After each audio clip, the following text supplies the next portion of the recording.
नमस्ते। आप सभी योग साधकों का स्वागत करता हूं योग दर्शन की व्याख्यान माला के इस कार्यक्रम में। आज हम बात करेंगे कैवल्यपाद के 12वें सूत्र की। इसमें हम मुख्य रूप से बात करेंगे कि जो संस्कार, जो वासनाएं जिनका अभाव हो चुका था, जिस प्रकार हमने पिछले सूत्र में बात की कि जो हेतु है, फल है, आश्रय है, आलंबन है, यदि इनका अभाव हो जाए तो वासना और संस्कारों का भी अभाव हो जाता है। तो इसके बाद कहा कि उनका अभाव कैसे होता है, क्या संपूर्ण रूप से नष्ट होती हैं या जो काल का जो भेद है उसके अकॉर्डिंग वो होती है। तो इस सूत्र में मुख्य रूप से सत्कार्यवाद के सिद्धांत को बताया है कि कार्य और कारण का सिद्धांत, मतलब कार्य कारण रूप में विद्यमान होता ही है। कभी न कभी जैसे ही वो कारण ऊपर आता है तो वो कार्य संपन्न होता है। तो सत्कार्यवाद का सिद्धांत मुख्य रूप से सांख्य दर्शन का सिद्धांत है। इसमें कहा अतीत अनागतम स्वरूपत अस्ति अद्धो भेदात धर्माणाम, ये सूत्र है। इसमें कहा गया अतीत और अनागत, अतीत होता है जो बीत गया वो, और अनागत होता है जो आगे आने वाला। माने अतीत होता है भूतकाल और अनागत होता है भविष्यकाल। इसके बाद का स्वरूपत अस्ति, उनके जो स्वरूप में स्थित होती है, किसकी बात की गई है? वासना और संस्कारों की बात की गई है। उनके स्वरूप में जो स्थित होता है वो जो वास्तव में जो वस्तु है, यानी कि जो संस्कार हैं, जो वासनाएं हैं, वो उनके स्वरूप में स्थित होती हैं। अद्धो भेदात माने काल के भेद के कारण धर्माणाम, माने उनका जो धर्म है, धर्म यहाँ क्या कहा गया? उनका जो स्वभाव है उसको धर्म कहा गया। वो कभी समाप्त नहीं होता है, वो कहीं ना कहीं कारण रूप में विद्यमान होता है। मान लीजिए कोई वस्तु अभी वर्तमान में नहीं है तो अभाव को है, अभाव है। मान लीजिए कोई चीज यहाँ पे नहीं है तो इसका मतलब उसका अभाव है, अब्सेंस है। तो अब्सेंस वो ऐसे होता है कि जब तक कोई कारण पैदा ना हो, जब तक उसका अभाव है। इसका एक घड़े से हम उदाहरण ले सकते हैं। मिट्टी है, मिट्टी कारण है घड़े का। जो घड़ा बनते हैं, घड़ा बनाते हैं, मिट्टी से बनता है। तो मिट्टी है तो घड़ा बनने की संभावना है। मिट्टी क्या है? उसका कारण है, ठीक है। और घड़ा क्या है? कार्य है। तो कार्य जब पैदा होता है, यदि आपका रॉ मटेरियल आपके पास उपलब्ध है, माने मिट्टी है, तो घड़ा बनने की संभावना रहती है। और जब वो घड़ा होता है और घड़ा मान लीजिए टूट जाए, नष्ट हो जाए पूरी तरह से, तो हम क्या कहेंगे? जो घड़ा है वो नष्ट हो गया है। लेकिन क्या संपूर्ण रूप से नष्ट हुआ है? क्योंकि उसका जो कारण था, घड़ा बनने का कारण क्या था? मिट्टी।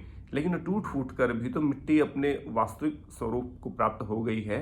तो कभी ना कभी जब कार्य कारण कार्य का सिद्धांत होगा, तब फिर से वो घड़ा बन सकता है। कोई भी उसको बनाएगा, मिट्टी को उसके उपयुक्त बनाएगा, उसको मिट्टी को उसके उपयुक्त बना करके उसको चाक पे रख करके उसको घड़ा यदि बनाएगा तो बन सकता है।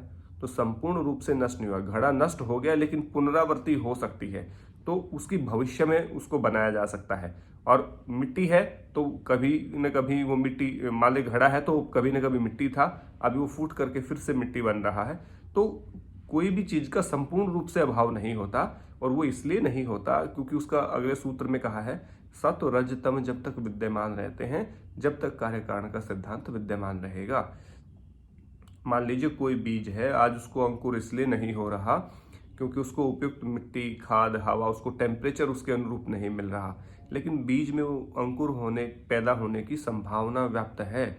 लेकिन जैसे ही उसके अनुरूप गर्मी, उसके अनुरूप सर्दी, उसके अनुरूप मिट्टी, उसके अनुरूप हवा, उसके अनुरूप सारी चीज़ें उसको मिलेंगी तो वो ग्रोथ करेगा और वो पेड़ बन सकता है। लेकिन जब तक पेड़ नहीं बनेगा, जब तक उसके उपयुक्त उसको माहौल नहीं मिलेगा।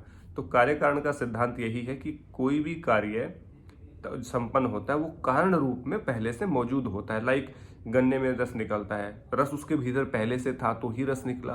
तिल से तेल निकालते हैं तो तिल में तेल पहले से विद्यमान होता है तभी वो निकलता है। तो इसीलिए यहाँ पे कार्य कारण के सिद्धांत के साथ संस्कार और वासनाओं को जोड़ करके देखा गया और बताया गया है कि उनका कभी अभाव संपूर्ण रूप से नहीं होता। वो आगे के सूत्रों में और भी अच्छे से डिफाइन किया जाएगा। इसमें केवल ये बताया गया है कि वो जो संस्कार थे, जो वासनाएं थी, जिनका अभाव हो गया, अभाव कब हुआ? हेतु, फल, आश्रय और आलंबन के अभाव होने से उनका अभाव हमें प्रतीत होता है। लेकिन जैसे ही हेतु, फल, आश्रय, आलंबन वापस लौटेंगे, वो वासनाएं, संस्कार फिर से वापस लौट जाएंगे। माने नष्ट नहीं होती, कुछ समय के लिए अभाव हो जाता है क्योंकि कार्य कारण का सिद्धांत है कि वो कारण नहीं है अभी। कारण हेतु फल आश्रय आलंबन है, कारण अविद्या अस्मिता राग द्वेष अभिनिवेश है, वो विद्यमान नहीं है तो वो चीजें भी विद्यमान नहीं है। जैसे ही इनमें से कोई चीज आएगी वैसे ही वो संस्कार और वासनाएं पुनः पैदा हो जाएंगी। इसलिए कहा अतीत अनागतम। अतीत होता है एक आने वाला होता है, तो अतीत में आज जो है उसका वर्तमान में अभाव है, क्योंकि अतीत हो चुका। मान ले जो पहले थे वो आज नहीं है, कोई व्यक्ति आज नहीं है, पहले पैदा हुए थे, आज उनका अभाव है, लेकिन भविष्य में वो पैदा हो सकते हैं। तो इसलिए आज का मतलब है भूतकाल का अभाव, और आज जो वर्तमान में है वो है भविष्य का अभाव, माने कि भविष्य में नहीं है, आज है तो भविष्य में उसका अभाव। तो इस प्रकार से इनको चीजों को देखा जाए कि संस्कार और वासनाएं का जो कारण है वो कारण यदि नष्ट हो जाता है तो कार्य नष्ट हो जाता है, और जैसे ही कारण मौजूद होता है, विद्यमान आता है, फिर से उसकी कुछ बात आती है तो फिर से वो कारण कार्य रूप में हमें संपादित होकर के दिखता है। इसी प्रकार यहाँ बताया कि वासना और संस्कारों का संपूर्ण रूप से नष्ट नहीं होती, वो कभी न कहीं अपने स्वरूप में स्थित होती हैं, और जैसे कारण पैदा होता है वो वापस से प्रकट हो जाती हैं। आगे के सूत्रों में इसको और भी ज़्यादा खोल करके बताया गया है, उसकी व्याख्या भी लेकर के आपके सामने जल्द उपस्थित होता हूँ।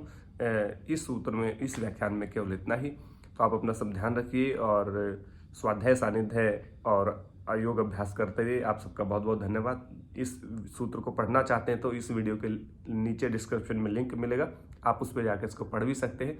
आप सबका बहुत बहुत धन्यवाद। जय हिंद, जय भारत, नमस्ते।